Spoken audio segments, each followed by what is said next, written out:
சிம்பிளான tomato rice ready. Gas on பண்ணி ஒரு கடாய் வச்சு அதில் தேவையான அளவு எண்ணெய் சேர்த்துருங்க. கொஞ்சமாக கடுகு உளுத்தம் பருப்பு சேர்த்துருங்க. கருவேப்பிலையும் போட்டுக்கோங்க. பெருங்காய பொடி, கொஞ்சம் மிளகாய்த்தூள், லேசாக வதக்கி விட்டுருங்க. 4 தக்காளி கட் பண்ணி வச்சுருக்கேன். அதை எடுத்து நம்ம மிக்ஸி ஜாரில் சேர்த்துடலாம். 2 பச்சை மிளகா போட்டுடலாம். 7-8 பூண்டு பற்கள் சேர்த்துக்கலாம். எல்லாத்தையும் கொரகொரப்பாக அரைச்சி எடுத்துக்கலாம். கொஞ்சம் கொரகொரப்பாக அரைச்ச தக்காளி பேஸ்ட்டு சேர்த்துடலாம். நல்லா வதக்கி விட்டுடலாம். இந்த மாதிரி கலந்து விட்டுருங்க.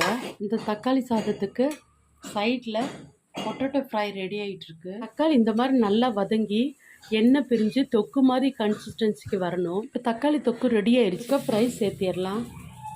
இது எல்லாத்தையும் நல்லா மிக்ஸ் பண்ணி விட்டுடலாம். டொமேட்டோ ரைஸும் ரெடி ஆயிடுச்சு.